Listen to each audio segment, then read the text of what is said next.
స్వచ్ఛమైన నాణ్యమైన గౌదర్పార్ పూజా ఉత్పత్తులు www.gaudarpar.com ద్వారా ఆన్లైన్ లో ఆర్డర్ చేయండి. మీ ఇంటిని దేవాలయంగా మార్చుకోండి. సుమన్ టీవీ ప్రేక్షకులకి నమస్కారం. వినాయక చవితి శుభాకాంక్షలు. ఈరోజు వినాయకుడిని ఎలా తయారు చేసుకోవాలి అని. అయితే వినాయకుడు బయట అమ్ముతారు కదమ్మా, కొనుక్కొచ్చుకోవచ్చు, ఈ తయారు చేయడాలు ఇవన్నీ ఎందుకు అని మీరు అనుకోవచ్చు. కానీ మట్టితోటి చక్కగా బంకమట్టి తీసుకొచ్చుకొని పుట్టమన్ను తీసుకొచ్చుకొని వినాయకుడిని తయారు చేసుకోవాలి. చిన్న వినాయకుడిని చేసుకోవడానికి బొజ్జుగా చేసుకోగలుగుతాం, కానీ కొంచెం ఒక వినాయకుడిని ఆకారంతో వినాయక చవితి పండగ రోజు కూర్చోబెట్టుకోవాలంటే కొంచెం మైదాపిండి కూడా ఉన్నట్టయితే అవి రెండు కలిపి భలే అందంగా తయారు చేసుకోవచ్చు. అది తయారు చేయడానికి ఈరోజు మీ ముందరికి వచ్చాను నేను. దీనికి కావలసినటువంటి పదార్థాలు ఏంటి అంటే, ఇదిగో మైదా పిండి, చక్కగా పసుపు, పాలు, పచ్చిపాలు కాగకూడదు. దాని తర్వాత కొంచెం నూనె కానీ ఆవు నెయ్యి కానీ ఉన్నట్టయితే దాన్ని తీసుకోండి. స్వామికి కళ్ళు పెట్టాలి అంటే చక్కటి మిరియాలు తీసుకోండి. ఇట్లా మిరియాలు, ఓ 2 మిరియాలు ఉంటే బాగుంటుంది. తర్వాత టూత్ పిక్స్ ఉన్నాయనుకోండి, ఆ ఒక టూత్ పిక్ తీసుకొని మనం చేసిన తర్వాత స్వామికి నామంలాగా పెట్టడానికి ఇలా వత్తడానికి ఇదైతే బాగుంటుంది. ఆ తర్వాత స్వామికి మనం యజ్ఞోపవీతం చేసుకుంటాం కదా, ఇలాగా పొడికిన దారం కనుక దొరికితే ఇది తీసుకొచ్చుకొని మనం 3 పోగులే వెయ్యాలి. ఎందుకని, స్వామి బ్రహ్మచారి కాబట్టి 3 పోగులు ఉండేటువంటి దంజం తయారు చేసుకుని పసుపు రాసి కుంకుమ పెట్టి రెడీగా పెట్టుకోవాలి. సో ఇలాంటివన్నీ మనకు ఉన్నాయి అంటే సులభంగా చేయొచ్చండి, పెద్ద కష్టమైన పని ఏం కాదు. కావాలంటే ఇంకా కొంచెం నీళ్లు కావాల్సి వస్తాయి కదా, అందుకని రెడీగా నీళ్లు కూడా పెట్టుకున్నాను. కలపడానికి ఓ పెద్ద తాంబాళం రెడీగా పెట్టుకున్నారనుకోండి, ఇత్తడిది ఉంటే ఇత్తడు, స్టీల్ది ఉంటే స్టీల్ది, ఏదైనా పర్వాలేదు. చక్కగా చేసుకుందామా మరి. దీన్ని ఇప్పుడు మొదలెడదాం. చక్కగా ఇలా కనుక మనం పోసుకొని దీనిలో ఇప్పుడు మనం ఏం చేస్తామంటే పసుపు తీసుకొని ఓం గం గణపతయే నమః అని పసుపుని ఎప్పుడైనా దండం పెట్టుకోవాలండి. ఎందుకంటే సుమంగళి ద్రవ్యం ఇది. మనం ఇంత శక్తిగా దీన్ని తయారు చేస్తున్నాము అంటే మనకెంతో అదృష్టం ఉండాలి. చక్కగా దీన్ని ఇలా కలుపుకోవాలి, పొయ్యకూడదు. చక్కగా ఇలా తీసుకుని ఇలా మంతగా చక్కగా కలుపుకోవాలి. కలుపుకున్న తర్వాత పచ్చిపాలు, ఏదైనా దోషం పోయేదానికి పచ్చిపాలని ఉపయోగిస్తాం. ఏదైనా మనం కాస్తే కనుక పాలల్లో ఉండేటువంటి ఎంత పోతుంది దానికి, కాబట్టి ఇట్లా చక్కగా తీసుకోండి. ఈ పాలని ఇలాగా హిరణ్యవర్ణాం హరిణీం సువర్ణ రజస్తం చంద్రాం హిరణ్యమీం లక్ష్మీ. గణపతిని తలుచుకుంటూ చేయడానికి మీకు గణపతి స్తోత్రాలను చెప్పుకోవచ్చు, పాటలను పాడుకోవచ్చు, పద్యాలను చెప్పుకోవచ్చు, ఏదైనా పెట్టుకొని చక్కగా నామం చెప్పుకుంటూ చేయొచ్చు. ఓం గం గణపతయే నమః అనేది ఒక పెద్ద మంత్రం. అది మనకి ఇప్పుడు పాలు సరిపోలేదనుకోండి, ఇంట్లో పాలు లేవనుకోండి, అప్పుడు మనం ఏం చేయొచ్చు అంటే నీళ్లు పోసి కలుపుకోవచ్చు. లేని పక్షంలో మనకి ఇంకా పాలు ప్యాకెట్ నిండా ఉన్నాయంటే పాలనే పోసి కలుపుకోవచ్చు. మాకున్న ఇంకా పాలు పోసుకుందాం మనం.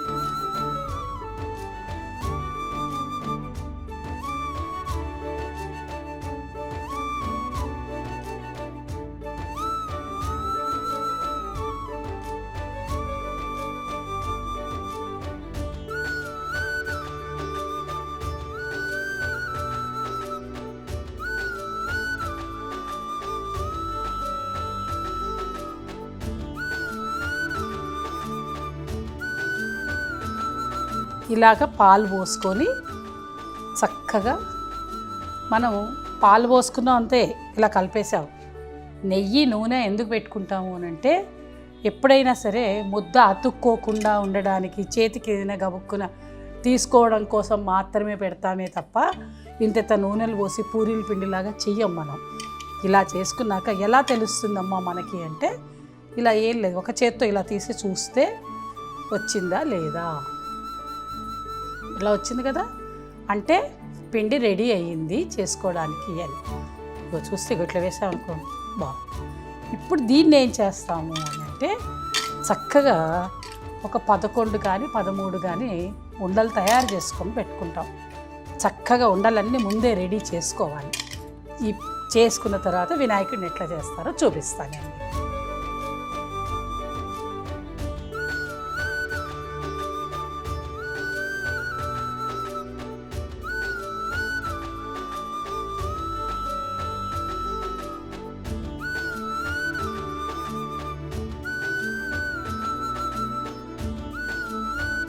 రే సదావ మా పద సరి రే సదావ మా ప రే మా పద మా ప దాప మగరే సరి మగరే సరి గరే స అని చక్కగా ఇట్లా మంచిగా పాటలు పాడుకుంటూ హాయిగా సంగీతాన్ని ఆలపిస్తూ రకరకాల పద్యాలు ఉన్నాయి, పాటలు.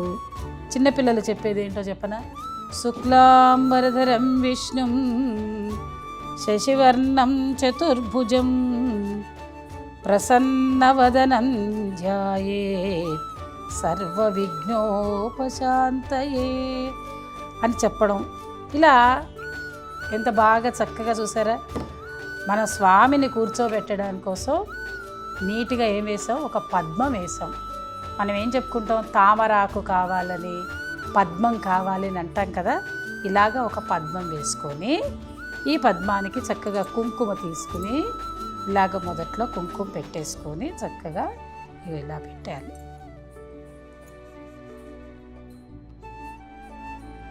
ఇప్పుడు ఏం చేయాలి అంటే, మనం చక్కగా ముద్ద తయారు చేసుకున్నాం కదా, ఆ ముద్ద పెట్టలేం కదా. అందుకని ఒక 14 చక్కగా 14 పెట్టుకోవాలంటే 14 రావాలి. అందులో ఒకటి పెద్దది, ఒకటి కొంచెం చిన్నది, మరి ఇంకోటి చిన్నది. ఇలా ఎందుకు పెట్టుకున్నామంటే, ఒక బేస్ తయారు చేసుకున్న తర్వాత దాని మీద స్వామి యొక్క మనం పొట్ట ఇలా కనిపిస్తుందని కూర్చుంటాడు కదా, ఆ కూర్చున్న దానికి తగ్గ సైజు. అంటే దీన్ని బట్టి మీకేం తెలుస్తుంది తెలుసా? మన పిల్లలకి ఇంగ్లీష్లో చెప్పాలంటే అనాటమీ తెలుస్తుంది. అంటే మన శరీర అవయవాలన్నీ ఎలా ఉన్నాయో దాన్ని మీకు మొదట్లోనే మైండ్లో అలవాటు చేసేసుకుంటారు. అసలు భగవంతుడు సృష్టి చేస్తాడండి, మనల్ని ఇంత బాగా తయారు చేస్తాడు. మనం చేయడానికి ఆయన్ని తయారు చేసే శక్తి ఎక్కడ వస్తుందండి? ఆయన మనల్ని చేసి ఇక్కడ దాకా తీసుకొచ్చాడు.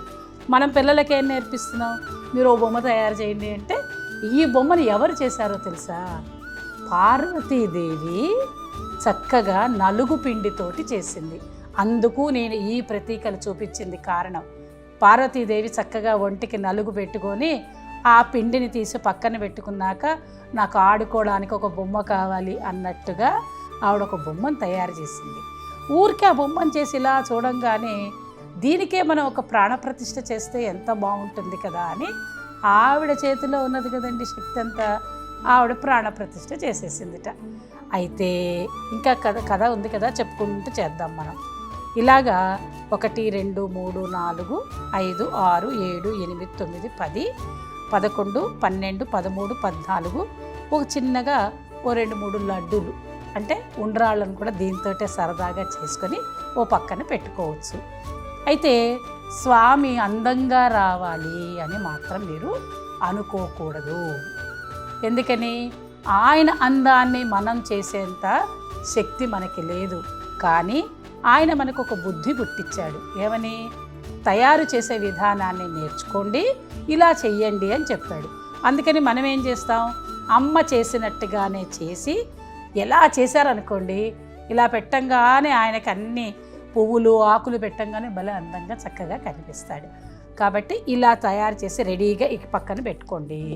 ఒక్కొక్కటి తీసుకుని ఈ పళ్ళెల్లో చక్కగా ముగ్గు వేసేసి ఆయన కోసం ఆసనం రెడీ చేసేసాంగా. ఏమని చెప్తాం? ఓం కేశవాయ స్వహ, నారాయణాయ స్వహ, మాధవాయ స్వహ అలా చెప్పుకుంటూ చక్కగా ఆచమనం చేస్తాం. ఇగో ఇలా చేసిన తర్వాత ఇలా మొదట ఇలా ఒక బేస్ చేసుకుంటాం. ఆ బేస్ మీద బాగా పెద్ద బొజ్జు పెడతాం. అంటే ఇలా బేస్ని ఇలా చక్కగా చేసుకోండి. ఇగో ఇలా చేసేసి ఇలా పెట్టేస్తాం. చేసుకున్న తర్వాత మీకు ఇది ఏదైనా అతుక్కోవాలనుకో చేతిలో ఇక్కడ నీళ్ళు ఉంటాయిగా, హస్తో ప్రక్షాళయామి పాదో ప్రక్షాళయామి అన్నట్టుగా ఇలా తీసి ఇలా పెట్టుకోవాలి. దీని మీద ఇలా చక్కగా తడి చేయాలి. ఎందుకు చేస్తున్నాం చక్కగా తడి అంటే ఇది కూర్చోబెట్టడానికి. ఇలాగా చేసుకున్న తర్వాత ఈ బేస్ చేసేసుకున్న తర్వాత ఇప్పుడు పెద్ద బొజ్జ కదా ఆయన, ఓ బొజ్జ గణపయ్య నీ బంటు నేనయ్య ఉండ్రాళ్ళ మీదకి దండు వంపు అని ఇలా అతికిచ్చేస్తాం. చూసారా ఎంత బాగా కూర్చున్నాడు ఆయన. పెద్ద బొజ్జ పెట్టేసి ఈ బొజ్జకి ఇలా పెట్టేసి హాయిగా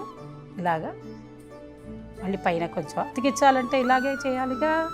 అందుకని ఇలా పెట్టాక మళ్ళీ తల పెట్టద్దు, చక్కగా తల పెట్టేస్తాం. మనం దీని మీద ఏం చేస్తాం, తలకాయని చక్కగా ఇలా మళ్ళా చూసుకొని మరీ గుండ్రంగా ఉండకూడదు కదా, కొంచెం ఇలా అనుకుంటూ అలా చేసేసుకోవాలి. ఇలా చూసారా ఎంత బాగా కూర్చున్నాడు ఆయన స్వామి. ఇలా కూర్చున్నాడు చూసారా ఎంత బాగా కూర్చున్నాడు. అది ఎంత చక్కగా కూర్చున్నావు స్వామి నువ్వు. అది ఇలా పెట్టేసుకొని ఇప్పుడు అమ్మవారు ఏం చేసిందిట, శివుడి ఇంట్లో లేడు. అందువల్ల ఆవిడేమో సరే ఆయన వచ్చే సమయానికి చక్కగా స్నానం చేద్దాము అనుకుని నలుగు పిండితోటి. అండి పూర్వకాలంలో తలంటి పోసుకోవాలంటే చక్కగా నలుగు పెట్టుకునేవాడు. ఇప్పుడు నలుగు పెట్టుకోవడానికి టైం ఉండటం లేదు కదా, అందుకని అప్పుడు నలుగు పెట్టుకోవాలంటే నలుగు పిండి అంటే ఇదే బియ్యం పిండి, పసుపు, దానిలో కొంచెం పెసరపప్పు వేస్తాం. పెసరపప్పు అన్నా పెసలన్నా వేసి చక్కగా పట్టించుకుంటాం. ఇలా పెట్టాక ఇప్పుడు ఇంకా ఈయనకి ఏం చెయ్యాలబ్బా అంటే ఇప్పుడు ఆలోచించాలి మనం. ఈయనకి ఇప్పుడు కింద నుంచి అయితే 2 కాళ్ళు పెట్టాలి కదా. కాళ్ళు కొంచెం పెద్ద పెద్దవి పెడదామా చిన్న చిన్నవి పెడదామా అంటే చక్కగా పెద్ద పెద్దవే పెట్టచ్చు. ఆయన కాళ్ళు పెట్టాలంటే మనం ఇలా తయారు చేసేసుకోవడమే.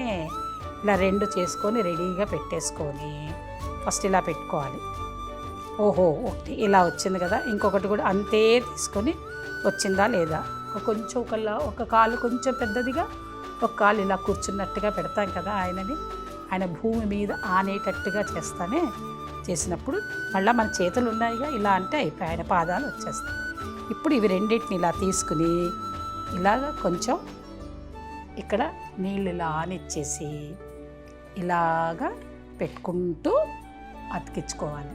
ఇలా చాలా సులభమైనటువంటిది. అయితే వంకర టింకర ఉన్నది అని ఏమనుకోకండి. ఎందుకంటే మనం ఎలా ఉన్నాం, అన్ని రకరకాలుగా వంకరగా కనిపించాం, ఆయన కూడా అలాగే ఉంటాడు. మీరేం చేయాలంటే అతుక్కోవాలంటే ఇలా నీళ్ళల్లో ఇలా కొంచెం నీళ్ళు అతికించుకుంటూ ఉండాలి. ఇలాగా చూసారా ఎంత బాగా కూర్చున్నాడో ఆయన. అది ఈయన కాళ్ళు భలే వచ్చేసాయి, చక్కటి పాదాలు. ఆయన ఎంత చక్కటి పాదాలో చూసారా ఇలాగ అతికించడం.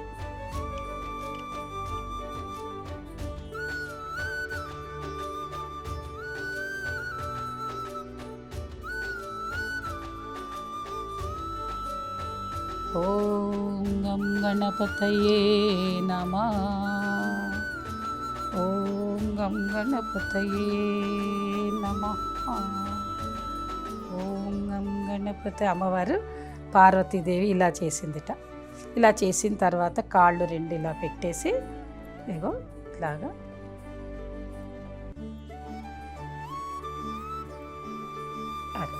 ఇక్కడ ఇప్పుడు ఏం చేయాలంటే మనం స్వామికి చెవులు పెట్టద్దు, చక్కగా చెవులు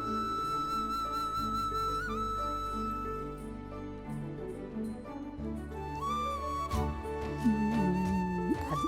ఇప్పుడు చెవులను ఏం చేస్తాను తెలుసా, ఇగో ఈయన చెవులని ఇలా ఉండాలి, 2 ఉన్నాయి కదా, ఇలా తీసేసుకుని ఈ వేలుతోటి ఇలా, ఈ వేలుతో ఇలా. ఆయన చాటంత చెవులు కదూ ఆయనకి, అందుకని ఇలా చూసారా ఎంత బాగా వచ్చాయో చెవులు. ఓహో, అది స్వామి అంటే. మాతో అన్నీ చేయిస్తున్నావా నాయన, అది అలా అనుకోవాలి ఆయనని. ఇప్పుడు ఆయన గణాలకి అధిపతి. గం గం గణపతి వినాయక, గం గం గణపతి వినాయక. చూడు చాటంత చెవులు, హాయిగా. గణాలకి అధిపతి ఆయన. ఇదిగో ఇలా పెట్టుకోవాలి. అది చూసారా. ఇప్పుడు ఈయనకి ఇంకేముంటుందబ్బా, తొండం ఉంటుంది. ఓహో, ఈయన తొండాన్ని మంచిగా మనం చిన్నగా తొండం తయారు చేసుకుందాం. అయితే తొండం ఇలా పెట్టేశాం కదా, తొండం ఏ వైపుకు తిప్పి పెట్టాలి అని ఆలోచన. మళ్ళీ అన్ని ఆలోచనలే, సందేహాలే మనకి. అయితే మనం ఎడం వైపుకు తిప్పి పెట్టుకుంటే లక్ష్మీప్రదం, కోరికలన్నీ డబ్బులు తెగ వచ్చేస్తాయి. లేదు కుడివైపుకు పెట్టుకుంటే జ్ఞానప్రదాత, మన ఇంటి వరకే మన వరకే ఉండాలి అనుకుంటే, పిల్లలకి చదువు బుద్ధి అన్నీ బాగుండాలంటే కుడివైపుకు తిప్పి పెట్టుకుందాం. వ్యాపారము అభివృద్ధి డబ్బు అన్నీ కావాలనుకుంటే ఇలాగా ఎడం వైపుకి ఇలా తిప్పినటువంటి పెట్టుకుందాం. ఈయనకు కూడా చక్కగా ఎదుగో ఇలాగా హాయిగా ఇలాగ తయారు చేస్తాం. ఇలాగ ఏదో ఇలా చూసారా ఎంత బాగా వచ్చిందో. అది ఇప్పుడు ఇలాగా చూసారా. ఇంకొకటి అండో, వినాయకుడికి ఎప్పుడు కూడా నేరుగా ఉండేటువంటి తొండం తీసుకోకూడదు. తొండం ఎప్పుడు కూడా నేరుగా ఉండకూడదు, నిటారుగా మన వైపుకు చూస్తున్నట్టుగా ఉండకూడదు తొండం. అలా ఉంటే అది విధానం వేరే ఉంటుంది. అలా తీసుకోకూడదు. ఎప్పుడైనా కూడా మనం చేసేటప్పుడు మనకు ఐశ్వర్యప్రదాత అయినటువంటి చక్కటి బొజ్జ వినాయకుడిని చేసేటప్పుడు ఎడం వైపుకి కానీ కుడివైపుకు కానీ ఉండేటట్టుగా చేసుకోవాలి. తర్వాత ఈయనకి మరి కళ్ళు పెట్టద్దు, చేతులు పెట్టాలి. ఇంకా 2 ఉన్నాయి మనకి, 2 రెడీగా ఉన్నాయి. చేతులు పెట్టేటప్పుడు ఏం చేయాలంటే ఈ పక్క నుంచే అతికించుకోవాలి. చక్కగా 2 ఇలా తీసుకోవాలి. ఎందుకంటే 2 ఇలా తీసుకుని చిన్నవిగా ఇలా అనుకోవాలి. సో పిల్లల కోసమే సుమా ఇది నేను నేర్పేది. చక్కగా పిల్లలకి వాళ్ళు నేర్చుకుంటారు రేపొద్దున బాగా చేయడానికి. ఇలాగా స్కూల్స్లో కూడా చక్కగా నేర్పిస్తున్నారండి పిల్లలకి. ఇగో ఇది అమ్మ చేసినట్టు, పార్వతీదేవి చేసినట్టుగానే మనం ఇప్పుడు పసుపుతోటి వినాయకుడిని చేసుకుంటున్నాం. హరిద్రా గణపతిని చేసుకుంటున్నాము. 32 అవతారాలు ఉన్నాయండి, 32 రకాల గణపతులు ఉన్నారు. అంతేగాని ఏదో మన ఇష్టం వచ్చినట్టు ఆకారాలు చేయకూడదు స్వామిని. కానీ ఒకటే ఆకారాన్ని ఎన్ని రకాలుగా ఉపయోగించుకుంటాం. మన ఎన్ని రకాల దేవుళ్ళు ఉన్నారు అని కాదు, ఒకటే వినాయకుడు మనకి అన్ని రకాలుగా మనకి ఐశ్వర్య ప్రదాత. కళ్ళు పెట్టద్దు, మనం మనకి కళ్ళు పెట్టాలంటే దేంతో పెడతాం? చక్కగా ఇగో 2 బిర్యాలు ఇట్లా. అది సంగతి. ఇప్పుడు ఈయనకి కిరీటం పెట్టాలండోయ్, కిరీటం పెట్టాలి చక్కగా. కిరీటం పెట్టేటప్పుడు ఏం చేస్తామంటే మొట్టమొదటి కొంచెం పెద్దది రౌండ్ లాగా తీసుకుని ఇలా నీళ్ళు ఉండాలి ఇప్పుడు కూడా. ఇలాగా చక్కగా ఇలా పెట్టి తర్వాత వినాయకుడిని చేసేటప్పుడు ఆయనకి మనం 2 చేతులు, చక్కగా 2 కాళ్ళని ఎప్పుడు కూడా ఇలాగే కనిపించినట్టుగానే పెట్టి ఈ కింద మనం ఒక ఎలుకను చేసి పెడతాం. అందరూ మర్చిపోకూడదమ్మా, ఎలుక లేకపోతే స్వామికి ఆగ్రహం పెరుగుతుంది. అందువల్ల ఇప్పుడైతే ఇలా కళ్ళు పెట్టాం, ఎలుకకు కూడా కళ్ళు పెట్టాలి. ఒక ఎలుకను మాత్రం చక్కగా ఇలా తీసుకుని దానికి ఎలా ఉంటుందో మొహం ఇలా ఉంటుంది. ఎలుక లేకుండా పిండి లేదు కదా లేదా అనుకోకూడదు. ఎందుకంటే పార్వతీదేవి చేసినప్పుడు ఏమైందంటే ఆవిడ ఎలుక చేయలేదు. చేయకపోయేసరికి ఆవిడకి కష్టాలు మొదలయ్యాయిట.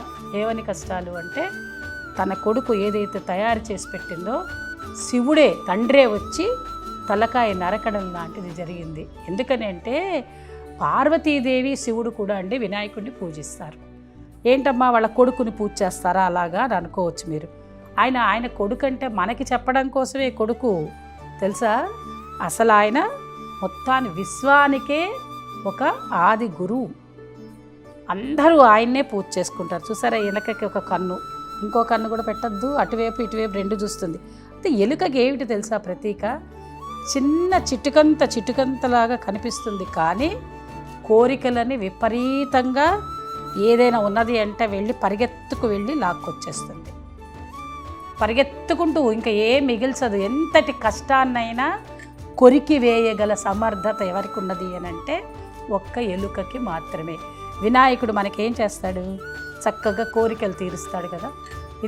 ఇంత మాత్రం వినాయకుడికి పెట్టలేదనుకో, ఇంత పెద్ద వినాయకుడికి పెద్ద ఎలుక ఉండాలి.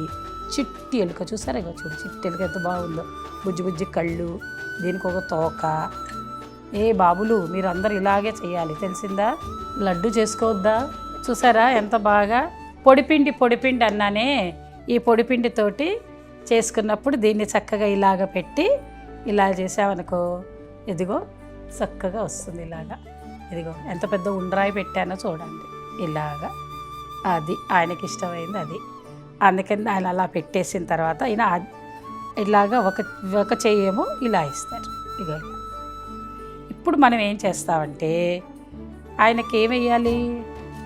ఇదిగో 3 వరసలతోటి ఉండేటువంటి ఏంటది? దంజం. దాన్నే యజ్ఞోపవీతము అంట. ఇప్పుడు ఏం పెట్టాలో తెలుసా? దంతాలు పెట్టాలి. చక్కగా దంతాలు పెడతాను. ఇప్పుడు ఇలా చేసుకొని, పడిపోయిందని ఏం కంగారు పడకండారా, చక్కగా ఇప్పుడు ఇలా ముడి వేసుకోవాలి. పెట్టేస్తా, ఆగు నాయనా. ఓ విఘ్నాధిప, నీకోసమే చేస్తున్నా నేను అన్నీ. ఇప్పుడు దీనికి పసుపు రాయాలండి. చక్కగా నీళ్ళల్లో ముంచి ఇలా ముంచుకోవాలి. ఎప్పుడైనా పవిత్రం చేసుకోవాలి ఏదైనా సరే.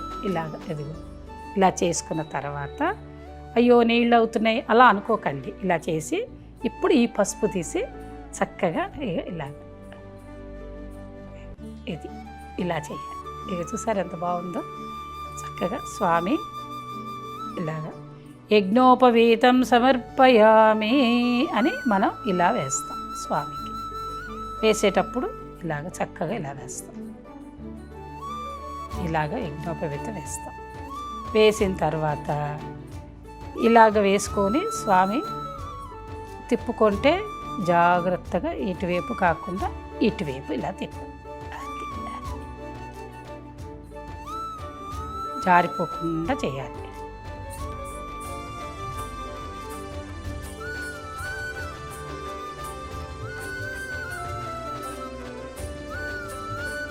ఇప్పుడు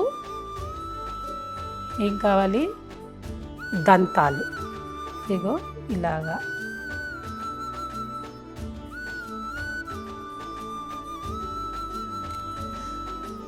ఇంకొకటేమో ఇటు సైడ్ చిన్నగా కట్ చేసుకోవాలి.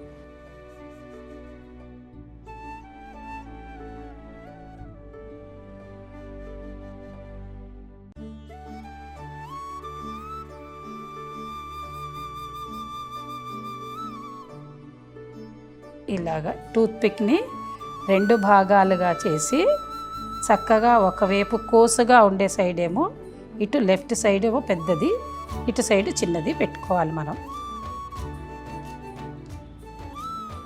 ఇప్పుడు స్వామికి ఒక ప్లేట్ లాగా తయారు చేసుకోవడానికి దీన్ని పెట్టి ఉంచారు రెడీగా. ఇలాగ ఒక ప్లేట్ చేసుకోవాలి. ఒక ప్లేట్ చేసుకొని ఆ ప్లేట్ని ఇక్కడ పక్కన పెట్టుకొని